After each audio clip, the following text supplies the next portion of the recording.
এবং সহজ কথা, একজন ভোক্তা তার স্বাভাবিক জীবনযাপনের জন্য প্রয়োজনীয় দ্রব্য সেবা ক্রয় করার জন্য যে পরিমাণ অর্থ হাতে ধরে রাখতে চায় বা নগদ অর্থ হাতে চায়, সেটার নাম কি? অর্থের লেনদেন জড়িত চাহিদা। এবার কি ক্লিয়ার ব্যাপারটা? জি মানে স্যার। মানে বেসিক ভাবে একটা মানুষ কি পরিমাণ দ্রব্য বা সেবা কিনতে চায়।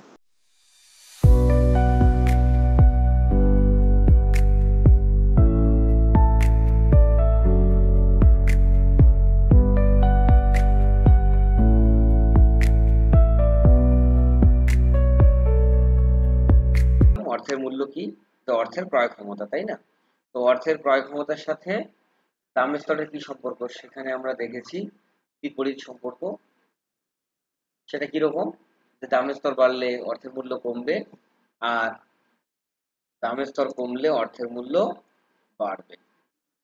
এমনটাই তো কথা ছিল নাকি? জি স্যার। আচ্ছা, তাহলে এক্সাক্ট কি দাঁড়ায় অর্থের মূল্য? ব্যাপারটা কেমন? অর্থের মূল্যের অঙ্ক যেটা আসে সেটা আমরা দিলাম। এটা আমরা গ নম্বরটা করছি, লাবণ্য দেখিয়েছে। এটা খুবই সিম্পল।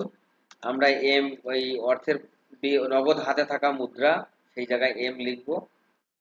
সেই অর্থের প্রচলন গতি, সেটাকে ভি বানাবো। আর টি বানাবো দামের স্তর। আমার কথা কি বুঝছো? এখন একটা কাজ করি, জি আমরা স্যার। সরাসরি ইয়েতে চলে যাই। আমাদের কি বলে, আমি তোমাদেরকে এখন এটা করে দেখাবো ইনস্ট্যান্ট। অনেকে করছো, অনেকে হয়তো বোঝোই নেই। এটা এটা বোঝো নেই এমন কেউ আসো যে টপিকটা ক্লিয়ার না, ঠিক বুঝতে পারো নাই? নগদ হাতে থাকা অর্থ, যেটাকে আমরা বলি, কি বলি, এম। এম ছিল 10,000 টাকা, তাই তো? এম ছিল 10,000 টাকা। Very good. এরপরে আর একটা আমাদের ব্যাপার ছিল কি, যে সেই অর্থের প্রচলন গতি। কোন অর্থ? সেই, নগদ হাতে থাকা অর্থ। হ্যাঁ, যে টাকাটা হাতে ছিল সেইটার প্রচলন গতি। প্রচলন গতি একটা কিন্তু কাল্পনিক ধারণা। প্রচলন গতি এইটা মিন করে যে একটা টাকা কতবার হাত বদল হয়। সুতরাং এটা পুরোপুরি কাল্পনিক ধারণা। এছাড়াও ছিল বাণিজ্য বা বাণিজ্যের পরিমাণ, লেনদেনের পরিমাণ 1,000 টাকা। এবং আমাদের গ নম্বরের প্রশ্ন, ভিএম কত? দ্যাটস দ্য কোয়েশ্চেন, তাই না? আমরা জানি যে ফিশারের বিনিময় সমীকরণে বলা আছে যে এই নগদ হাতে থাকা অর্থ, এটার নাম হলো এম। সেই অর্থের প্রচলন গতি, সেটাকে আমরা বলবো ভি। আর বাণিজ্যকে আমরা বলবো টি বা ট্রেড। বুঝতে পারলে? তা আমরা জানি যে এমভি ইকুয়াল পিটি। এটা হলো আমাদের সূত্র, ফিশারের সমীকরণ না এটা? এমভি ইকুয়াল পিটি, এটা কার সমীকরণ? ফিশারের বিনিময় সমীকরণ থেকে আমরা সলভ করতে চাই। তাহলে এইটাকে যদি আমরা পি সাপেক্ষে সলভ করি, তাহলে উপরে কি হবে? এমভি হবে উপরে, আর টি হবে কোথায়? নিচে। এম এর মান কত পাইছো? এম এর মান দেওয়া আছে 10,000। 10,000 টাকা ইন্টু টি এর মান কত? ভি এর মান, টি এর মান হলো 5। এই দেখো ভি এর মান কত? ভি এর মান হলো 5। আমরা জানি কিন্তু এটা দেওয়া ছিল, উদ্দীপকে দেওয়া আছে, দেখো এই যে ভি এর মান 5, টি এর মান 5, আর এম এর মান 10,000। দেখতে পাচ্ছ সবাই? জি স্যার। আচ্ছা, আর নিচে টি এর মান কত? 1,000। তাহলে টি এর মান হলো 1,000। তাহলে এবার যদি আমরা অঙ্কটা নিয়ে এগিয়ে যাই, তাহলে অঙ্কটা কি দাঁড়াবে? 50। উপরে হবে স্যার পঞ্চাশ অ্যান্সার হাজার 50। 50,000, হ্যাঁ রাইট। আর নিচে হবে 100। তাহলে কি লাবণ্যর ভুল হয়েছে নাকি? লাবণ্য তো 100 দেখলাম। স্যার ওইটা তো আমি ওই যে দ্বিগুণ করার পরে যে অঙ্কটা ও, করেছি। ওইটা করছো? তাহলে আমারই বুঝতে ভুল জি হয়েছে। স্যার। আমি তো ভাবছিলাম তুমি গ নম্বরে আগে করবা। এটা কার মান বেরোইলো বলো তো দেখি, কেউ একজন বলো, এটা কার মান? পি এর মান স্যার এটা বেরোইলো। পি এর মান। হ্যাঁ, এখন পি এর মান বের করলে তো আমাদের চলছে না, কারণ আমাদের গ নম্বরে কি চাইছে? আমাদের গ নম্বর চাইছে ভিএম কত। এই দেখো ভিএম কত। ভিএম বের করতে গেলে আমাদের কি বের করতে হবে? ভিএম বের করতে হবে। আমরা জানি ভিএম নির্ণয়ের সূত্র কি? Sir 1/p। 1/p। এই তো বোঝা গেছে। আমরা জানি যে VM equal to 1/p। and VM equal to যদি 1/p হয়, তাহলে খুবই সিম্পলি আমরা অঙ্কটা করতে পারি, কারণ আমরা পি এর মান ইতিমধ্যে পেয়ে গেছি। তাহলে 1 বসাও, আর ভিএম এর মান কত, পি এর মান 50, তাহলে কত হবে 0.02, 0.0 100, আচ্ছা 02 হবে, এমন আসবে। এই যে মানটা আসলো এটা কার মান, ভিএম এর মান, ব্যাস। তাহলে দেখো আমাদের টপিকটা হয়ে গেল। সবাই কি বুঝতে পারলে কিনা বলে, এবার দেখো অ্যাজ এ হোল একবারের জন্য দেখা যায় সেভাবে এইভাবে দিই, এইটুকুতেই কিন্তু গয়ে 3 এ 3 পাওয়া যাবে, 3 on 3। আমার কথা কি বুঝলে? প্রশ্ন হলো এটা, ভিএম কত, এরপর আমরা পি বের করলাম, আর পি বের করার পর ভিএম 1/p করলাম, তাহলে পাবো আমরা ভিএম। এখন লাবণ্য যেটা করছে সেটা হলো ঘ নম্বর, যে প্রশ্নটা আমি তোমাদেরকে দেখিয়েছিলাম। প্রশ্নটা কোনটা? এই দেখো প্রশ্নটা হলো এইটা, যে অর্থের পরিমাণ দ্বিগুণ করলে অর্থের মূল্যে কি প্রভাব পড়বে। আগে আমাদের হাতে অর্থ কত ছিল, লাবণ্য বলো? স্যার অর্থ ছিল 10,000 এই যে টাকা। 10,000 টাকা। এখন এই যে 10,000 টাকা, সেইটাকে আমরা এবার কি করতে চাই, আমরা এবার এই 10,000 টাকাকে দ্বিগুণ করতে চাই। কি করতে চাই? দ্বিগুণ। দ্বিগুণ। দ্বিগুণ করব। এইটাকে যদি আমরা নতুন করে দ্বিগুণ করি, তাহলে আমাদের নতুন এম এর মান কত আসবে? 20,000 টাকা। তাহলে নতুন এম এর মান আসবে আমাদের 20,000 টাকা। তাহলে এবার এই অঙ্কটার জায়গায়, এবার আবার অঙ্কে চলে যাই। ধরো এই অঙ্কের জায়গায় এই যে এই জায়গাটায়, এই জায়গায় আমরা 10,000 না করে যদি 20,000 করি, এবং এইখানেও যদি 20,000 বসাই, তাহলে উত্তর আসবে 5 গুণি 100, 1 লাখ ডিভাইডেড বাই 1000, সুতরাং এখানে উত্তর আসবে 10। আসবে কিনা? সুতরাং নতুন নতুন পি আমাদের কত হবে, কত হবে 100। তাহলে নতুন পি আমাদের 100, সেই পি সাপেক্ষে যদি আমরা ভিএম বের করতে চাই, তাহলে 1/p, দ্যাট মিন্স 1/100, অতএব তাহলে কত হবে? স্যার 0.01। 0.0। এই যে আগের ভিএম ছিল এত, আর নতুন ভিএম হলো 0.01। এখন তাহলে কত বাড়লো কত কমলো, কে বড় বলো তো? 0.01 বড় না 0.02 বড়? অতএব 0.02 তো বড়। তাহলে 0.02 বিয়োগ 0.01, দ্যাট মিন্স 0.01 কি হবে? আগের থেকে কি বাড়লো না কমলো? কমে গিয়েছে। 0.01 কমলো। এই জিনিসটা কিন্তু অবশ্যই লিখতে হবে, 0.01 আগের থেকে কমবে। এই যে আমাদের প্রশ্নটা খেয়াল করো, যে অর্থের পরিমাণ দ্বিগুণ করলে, যদি আমরা অর্থের পরিমাণকে দ্বিগুণ করি, তাহলে আমাদের নতুন এম হচ্ছে 20,000, এবং 20,000-এর সাপেক্ষে যদি আমরা ভিএম বের করি, তাহলে আমাদের ভিএম কত হচ্ছে, নতুন ভিএম কত হবে? স্যার নতুন ভিএম হচ্ছে 0.01। রাইট, নতুন ভিএম হচ্ছে আমাদের 0.01, এবং আগের ভিএম কত ছিল সেটা আমরা বের করছি ইতিমধ্যে, সেটা ছিল স্যার 0.02। দেখো বুঝলে কিনা? কেউ কি অপেক্ষায় আছে যুক্ত হওয়ার? না, যাদের যুক্ত হওয়ার তারা হয়ে গেছে। আচ্ছা, ভেরি গুড। তাহলে আগে ছিল এত, ঠিক আছে, আগে ছিল এতগুলা, ভেরি গুড। আগে ছিল এই, দেখো এই পরিমাণ, আমি এটাকে মার্ক করে দিই তাহলে তোমরা সহজেই বুঝবা। আগের ভিএম এত পরিমাণ, আর আমাদের নতুন ভিএম কত, 0.01, তাই কিনা বলো? তো তাই যদি হয়, সুতরাং আগের থেকে আমাদের ভিএম বাড়লো না কমলো? কমে গিয়েছে। 0.01 কমে যাবে, তাহলে আমাদের কাজ হবে। এবার কি বুঝতে পারলে এই অঙ্কটা কিভাবে করতে হয়? জি স্যার। এই অঙ্কটা জি কিভাবে স্যার। করতে হয়? এবার আমরা একটা টপিকে যাব, যে টপিকটাই গিয়ে আমরা আটকে ছিলাম। গতদিন যখন কথা উঠলো তখন তোমরা ওই জিনিসটা বুঝতেছিলে না, যে অর্থের আবার কি কি ধারণা, কেমন ধারণা, এই বিষয়গুলো নিয়ে। আমি এবার এই টপিকটা যাচ্ছি। তোমরা তো ফিশারের সমীকরণে কোন দুটো জিনিসকে স্থির ধরা হয়েছিল বলো দেখি? স্যার অর্থের প্রচলন গতি ও বাণিজ্যের পরিমাণ। অর্থের প্রচলন গতি এবং বাণিজ্যের পরিমাণ যদি স্থির হয়, তাহলে অর্থের পরিমাণের সাথে দামের স্তরে কেমন সম্পর্ক বিরাজ করবে? সমানুপাতিক। সমানুপাতিক সম্পর্ক বিরাজ করবে। এবার একটা প্রশ্ন জিজ্ঞেস করবো সবাইকে, আমরা এই টপিকটাই যাই, টপিকটাই গিয়ে তারপর জিজ্ঞেস করি। তাহলে আমাদের সমীকরণ কি এটা ছিল না, ফিশারের বিনিময় সমীকরণ?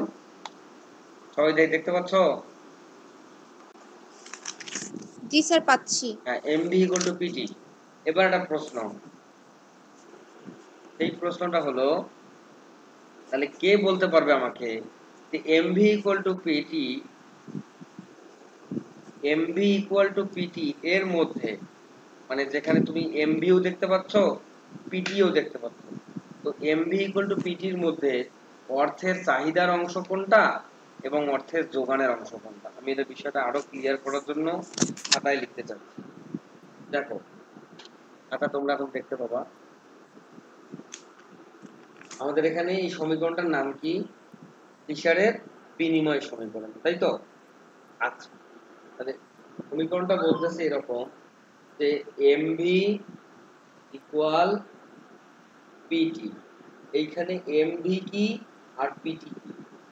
আমার প্রশ্ন হলো অর্থের চাহিদার অংশ কোনটা আর অর্থের যোগান এই অংশ কোনটা, এটা তোমাদেরকে বের করতে হবে।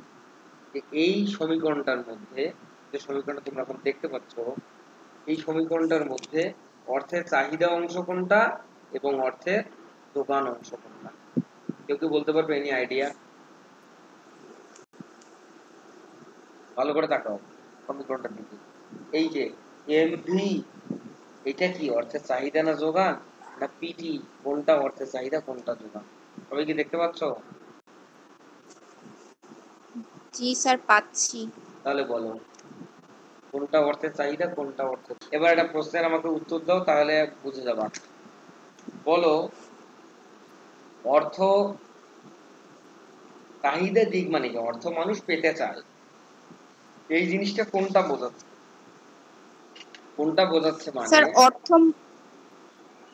এই দেখো আমাদের সমীকরণটা কি ছিল? আমাদের সমীকরণের নাম ছিল এমভি ইকুয়াল টু পিটি, তাই না? MV ji sir. Equal PT. এই যে এমভি আর পিটি, এই দুইটা জিনিসের মধ্যে দুইটা জিনিস আলাদা আলাদা রকমের কিন্তু মিল করে। একটা হলো পিটি আর একটা হলো এমভি। এমভি এই দুইটার অনুরূপ কি হতে পারে? Any idea?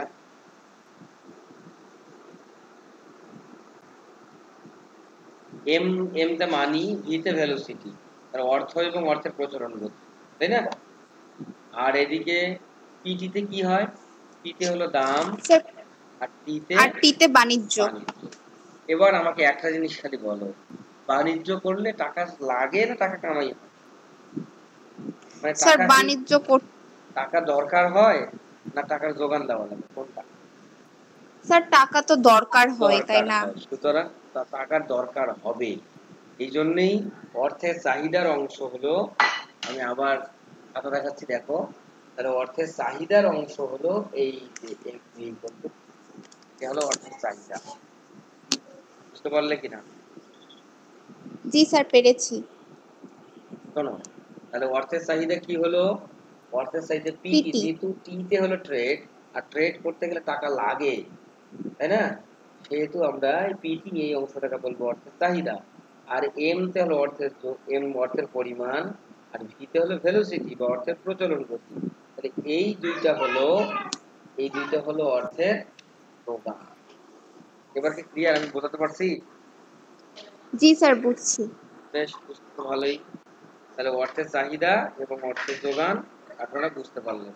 ক্লিয়ার কিনা আমাকে বলেন। জি স্যার এবার ক্লিয়ার। এই রিলেটেড আমরা একটা টপিক পড়াবো, সেই টপিকটার নাম দেখো এখানে আমাদের, হ্যাঁ আমার হ্যান্ড নোটেও কিন্তু এটা ছিল। এই যে অর্থের চাহিদা, অর্থের চাহিদা বলতে গেলে কি, নির্দিষ্ট সময় কি পরিমাণ অর্থ আরেকজন হাতে পেতে চায়, তাই না? সেই চাহিদাটা নির্ভর করবে দ্রব্যের পরিমাণের উপর। ক্লিয়ার? এবং সেই পরিমাণটা আমরা এখানে পিটি দ্বারা দেখাবো। এখন দেখো জুম দিচ্ছি, আরো বড় দেখাচ্ছে না? বেশ, তাহলে এই পিটি হলো অর্থের চাহিদা আর এমভি হলো এখানে অর্থের যোগান। মানে নির্দিষ্ট পরিমাণ বা কোনো একটা নির্দিষ্ট সময়ে যে পরিমাণ অর্থ বা নোট বাজারে প্রচলিত আছে, এটাকে আমরা বলবো অর্থের যোগান। আচ্ছা, ফিশারের বিনিময় সমীকরণ সম্প্রসারণে আমরা যাব না, তার আগে একটা টপিক পড়ি। যে টপিকটা আমাদের পড়ানো হয়নি, যার কারণে তোমরা অনেকে বুঝছো না। এই যে এটার নাম হলো অর্থের চাহিদা এবং অর্থের যোগান। আমরা কি অর্থের চাহিদা এবং অর্থের যোগান এগুলো পড়ছি? না স্যার, এগুলো তো করা হয়নি। করিনি। তাহলে চলেন শুরু করি, খাতা কলম যা আছে বের করে লেখা শুরু করি। অর্থের চাহিদা। অর্থের চাহিদা এক্সাক্ট কি মিন করে? যে ডিমান্ড ফর মানি, তাই না? Demand for money, demand for money. এখন অর্থের চাহিদা বলতে কি একটা আজব কথা, তাই না? মানুষের জীবনে অর্থ আবার লাগে না? অর্থ লাগে না কার বলো? মানুষের জীবনের অর্থের কোনো চাহিদার কোনো সীমানা নাই, মানুষ শুধু অর্থই চায়। তো কেইন্সের মতে, জন মেনার্ড কেইন্স, জন মেনার্ড কেইন্সের যদি প্রশ্ন আসতো, তাহলে আমাকে শুনছে কারা কারা দেখি আগে। হোমায়রা, হোমায়রা বলো, জি স্যার। জন মেনার্ড কেইন্স অর্থনীতির কোন শাখার জনক বা কোন বিষয়ক অর্থনীতির জনক? জন মেনার্ড কেইন্স, জেএম কেইন্স, যদি দেখি জেএম কেইন্স কোন অর্থনীতির জনক? জেএম কেইন্স, স্যার মনে নাই। লাবণ্য? স্যার সামষ্টিক অর্থনীতির জনক। সামষ্টিক অর্থনীতি। আচ্ছা, তাহলে অর্থনীতির জনক হলো অ্যাডাম স্মিথ, সামষ্টিকের জনক হলো জেএম কেইন্স, আর ব্যষ্টিকের জনক হলো অ্যাডাম স্মিথ। এগুলো যেন মনে থাকে, এগুলো ছোট বিষয়, এগুলো নিয়ে কনফিউশন রাখা যাবে না। আচ্ছা, তো জেএম কেইন্স বলে যে অর্থের চাহিদা মূলত তিনটি। কয়টি? তিনটি। তিনটি। মানে এই তিনটির মধ্যে পৃথিবীর যত চাহিদা আছে অর্থের, সবগুলি কিন্তু অন্তর্ভুক্ত আছে। যেমন প্রথম চাহিদাটার নাম অর্থের লেনদেন জনিত চাহিদা। সহজ কথা, লেনদেন জনিত চাহিদা। লিখতেছো কি? জি স্যার। জি স্যার।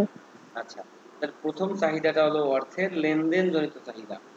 তাহলে লেনদেন জনিত চাহিদা মানে একজন মানুষ তার দৈনন্দিন প্রয়োজনে যে পরিমাণ লেনদেন করতে চায়। দৈনন্দিন প্রয়োজনটা কেমন? মানুষ কি করতে চায়? কোনো দ্রব্য বা সেবা কিনতে চায়, তারপরে, এবং সহজ কথা, একজন ভোক্তা তার স্বাভাবিক জীবনযাপনের জন্য প্রয়োজনীয় দ্রব্য সেবা ক্রয় করার জন্য যে পরিমাণ অর্থ হাতে ধরে রাখতে চায় বা নগদ অর্থ হাতে চায়, সেটার নাম কি? অর্থের লেনদেন জনিত চাহিদা। এবার কি ক্লিয়ার ব্যাপারটা? জি স্যার। মানে বেসিক ভাবে একটা মানুষ কি টাকাটা, যেই পরিমাণ টাকা তার বর্তমানে দরকার, এই টাকাটা তার যে চাহিদা, সেটাকে আমরা বলবো অর্থের লেনদেন জনিত। ক্লিয়ার? বেশ। তো অর্থের লেনদেন জনিত চাহিদা ব্যাংক সুদের দ্বারাও এটা প্রভাবিত হতে পারে, আমরা ওদিকে না যাই। এবার 2 নম্বর হলো অর্থের সতর্কতামূলক চাহিদা। লেখাটা একটু ভালো করে দেখো, কি আছে? অর্থের সতর্কতামূলক চাহিদা। সতর্কতা মানে কি? আমরা বলি প্রিকিউশন, তাই না ইংরেজিতে? প্রিকশন। প্রিকশন মানে কি? যে কোনো একটা বিপদে মানুষ যেন না পড়ে, তার আগে থেকে একটা সেফগার্ড বা একটা ব্যাকআপ প্ল্যান রেডি রাখা। এখানে বলা আছে এমন যে জীবন তো অনিশ্চিত, তাই না? ভবিষ্যতে কি হবে আমরা কেউ জানি না। সেক্ষেত্রে ভবিষ্যতের কোনো অনাকাঙ্ক্ষিত পরিবেশে পড়ে কেউ যদি কোনো বিপদের সম্মুখীন হয়, সেক্ষেত্রে তার একটা অতিরিক্ত টাকা দরকার হয়, মানে দৈনন্দিন প্রয়োজনের জন্য যে টাকাটা সে রাখে রাখে, তাই না?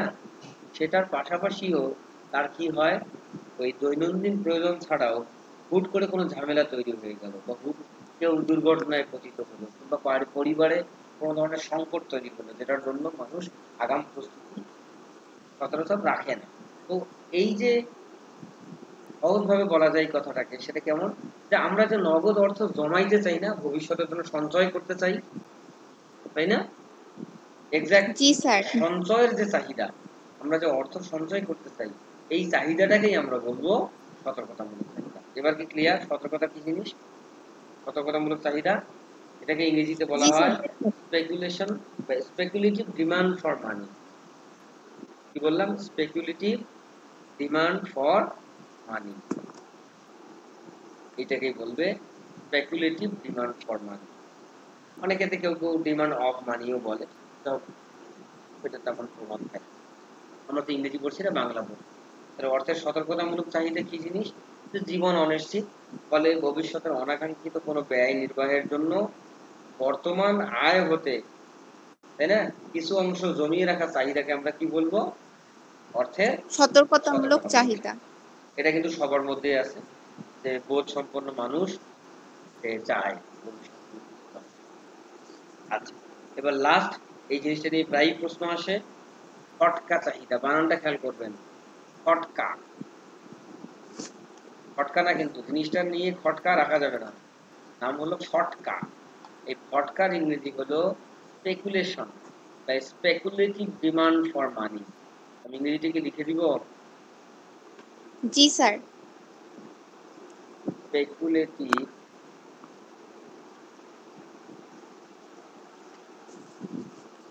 বা স্পেকুলেশন, নাউন আকারেই লিখে দিই, স্পেকুলেশন।